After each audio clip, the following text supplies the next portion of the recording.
Have you ever wondered if the silicon inside your plastic computer case is actually more valuable than the gold in your teeth?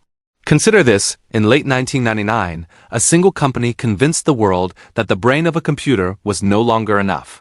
They claimed we needed a second soul, a specialized engine of destruction and beauty that would eventually fuel a $3 trillion empire. Today, that empire dictates how we see reality, how we train artificial intelligence, and how much of your paycheck vanishes every 2 years. Before you click that buy button on a new graphics card, you need to understand the dark alchemy behind the logo. If you want to understand how we went from pixelated blocks to digital gods, hit that subscribe button right now. Think back to the year 1999, a time when the world was terrified that computers would stop working at midnight. While everyone else was hoarding canned beans, NVIDIA was busy killing the traditional central processing unit. They released the GeForce 256, and they didn't call it a graphics card. They called it the world's first graphics processing unit, or GPU. Before this moment, your CPU was a stressed-out middle manager trying to handle the logic of the game and the heavy lifting of the visuals at the same time. It was a recipe for stuttering, ugly messes that looked like a digital fever dream. The GeForce 256 introduced something called hardware transform and lighting. Imagine the CPU is an architect trying to draw every single line of a skyscraper by hand while also answering the phone. NVIDIA stepped in and said, "Let the architect handle the phone calls, and we will build a dedicated factory to pour the concrete." This shift moved the most brutal 3D calculations away from the CPU and onto the specialized silicon. Suddenly, games felt fluid, environments felt solid, and NVIDIA became the king of the playground almost overnight. By the early 2000s, the momentum was becoming a tidal wave. The GeForce 2, 3, and 4 series weren't just iterations, they were an all-out assault on the market. NVIDIA realized that if they could make these cards affordable for the average person, they could own the entire ecosystem. They started making budget models that put dedicated graphics into everyday office PCs, turning every cubicle into a potential gaming den. This was the era of programmable shaders, where developers could finally create realistic water and lighting effects. If you remember the first time you saw light reflecting off a digital puddle and thought it looked real, you were witnessing the birth of a new addiction. NVIDIA wasn't just selling hardware anymore, they were selling the feeling of being inside a movie. They even managed to get their chips into the original Microsoft Xbox, proving that they were no longer just a PC company. They were becoming the invisible backbone of the entire entertainment industry. However, with that much power comes a dangerous level of corporate ego. Every great empire eventually stumbles, and for NVIDIA, that stumble was the GeForce FX series in 2003. They tried to fly too close to the sun with an architecture that promised cinematic graphics but delivered a loud, hot mess. The flagship card was so loud and required such a massive cooling fan that people started calling it the dustbuster. It was a technological disaster that proved you cannot just brute force your way to the top without a smart design. The FX series was the villain in NVIDIA's story, a piece of hardware that struggled to handle the new DirectX 9 features while their competitors were sailing ahead. It was a humbling moment that forced the company to stop and rethink everything. They realized that high heat and loud fans were the fastest way to lose the trust of their fans. This failure was the catalyst for a total reinvention of how they designed chips. If they hadn't failed this spectacularly, they might never have become the dominant force they are today. NVIDIA spent the next few years in a desperate sprint to win back the hearts of gamers. The GeForce 6 and 7 series were the redemption arc. They focused on stability, better architectures, and something called SLI, which allowed enthusiasts to plug 2 graphics cards into one computer. It was overkill, it was expensive, and it was exactly what the market wanted. They were no longer just catching up, they were defining what a high-end PC should look like. Then came the year 2006, a year that changed the trajectory of human history, though we didn't know it yet. The GeForce 8 series arrived, and with it, a total architectural revolution. They got rid of specialized units for different tasks and replaced them with unified shaders. This meant the chip could dynamically shift its power to whatever task was most important at that microsecond. It was the digital equivalent of a multi-tool that could turn into a chainsaw or a scalpel depending on the need. But the real kicker was the launch of CUDA. NVIDIA realized that these chips were essentially massive math machines. Why should they only be used for drawing monsters in video games? CUDA allowed scientists, researchers, and programmers to use the GPU for complex calculations that had nothing to do with graphics.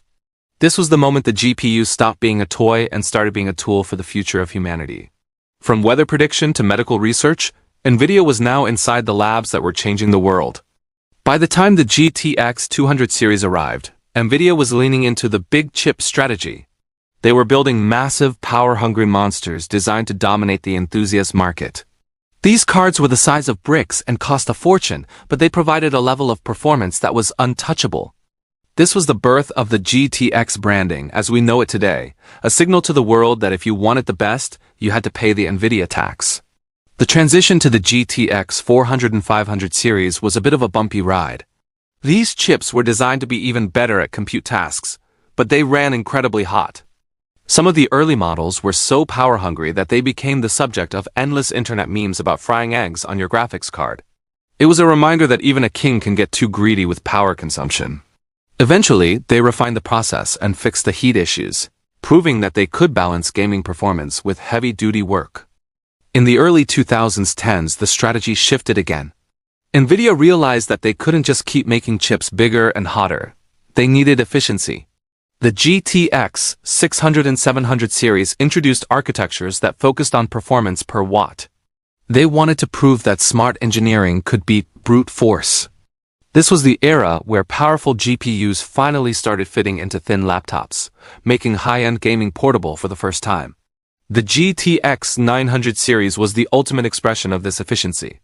These cards were cool, quiet, and incredibly fast. It was also the period where virtual reality started to become a buzzword. NVIDIA positioned themselves as the only company capable of driving the high frame rates required for a comfortable VR experience. They were no longer just selling a card. They were selling a ticket to a different dimension. Then came the legend, the GTX 10 series in 2016. This was arguably the greatest generational leap in the history of the company. Using a smaller manufacturing process, they packed an unprecedented amount of power into the silicon. The GTX 1080 became a mythical piece of hardware that people are still using to this day. It was the perfect storm of price, performance, and longevity.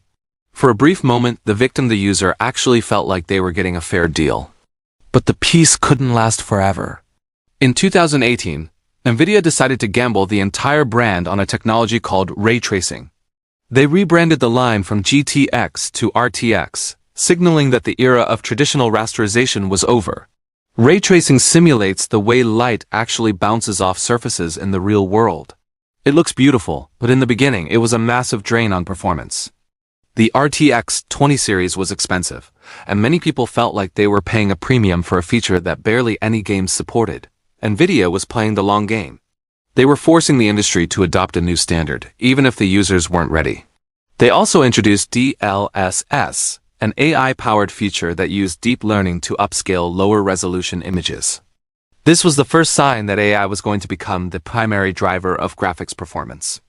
They weren't just rendering pixels anymore, they were using a brain to guess what the pixels should look like. The RTX 30 series should have been a celebration. It offered massive performance gains and brought high-end ray tracing to a wider audience. But then the world stopped. A global pandemic, a chip shortage, and a massive boom in cryptocurrency mining turned the GPU market into a wasteland. Graphics cards that were supposed to cost $500 were being sold for $2,000. The user was no longer just a victim of high prices, they were a victim of a broken global supply chain. During this crisis, NVIDIA's stock price went to the moon. While gamers were struggling to find a single card, the company was becoming one of the most valuable entities on Earth. This created a rift between the brand and its core audience. The villain was no longer just a tech company. They were seen as a corporate titan that had outgrown the very people who built them. When the smoke finally cleared, the market had changed forever. The RTX 40 series arrived with a message. AI is the future, and hardware speed is no longer the only metric. They introduced frame generation, a technology that literally creates entirely new frames of animation out of thin air using artificial intelligence. It makes games look incredibly smooth, but it sparked a massive debate. Is a game actually running at 100 frames per second if the computer is just hallucinating half of them? The pricing of the 40 series also caused an uproar. The flagship 4090 was a masterpiece of engineering, but its price tag was equivalent to a used car. NVIDIA's reasoning was simple. These chips are no longer just for games. They are being used to build the future of AI. If you want a piece of that power, you have to pay the entry fee. The gamer was now competing with massive data centers for the same silicon, and the data centers have much deeper pockets. Now, as we look toward the RTX 50 series in 2025 and beyond, the mask is completely off. NVIDIA is an AI company that happens to make gaming hardware. The new Blackwell architecture is designed to merge graphics and artificial intelligence into a single seamless experience. They are using faster memory and even more advanced AI to push boundaries that were unthinkable a decade ago. We are entering an era where your graphics card might be smarter than the person using it. So, what is the lesson in all of this digital carnage? The villain, in this case, isn't necessarily evil, they are just relentlessly logical. NVIDIA's goal is to dominate every facet of computing, and they have successfully used the gaming industry as a high-speed laboratory to fund their AI ambitions. They have moved from handling simple polygons to generating entire realities with the help of machine learning. They have become the gatekeepers of the digital world. For you, the victim or the user, the advice is simple. Stop chasing the dragon of the latest and greatest unless you actually need it for your livelihood. We have reached a point where software and AI are doing more work than the raw hardware. A card from 2 generations ago is still a beast for most tasks. Do not let the corporate marketing machine convince you that your current gear is obsolete just because a new number was printed on a box. Understand that you are participating in a massive experiment. Every time you turn on an RTX card, you are helping train the algorithms that will eventually automate millions of jobs. You are paying for the privilege of being a data point in their quest for total AI dominance. If you can accept that, then enjoy the beautiful, ray-traced sunsets. Just remember who really owns the sun in this digital sky. The evolution of the GeForce line is a mirror of our own evolution. We went from wanting things to look better to wanting things to be smarter. We traded raw, honest performance for AI-assisted illusions. It is a trade-off that has made NVIDIA the most powerful company in the tech world. Whether that is a good thing for the average human remains to be seen.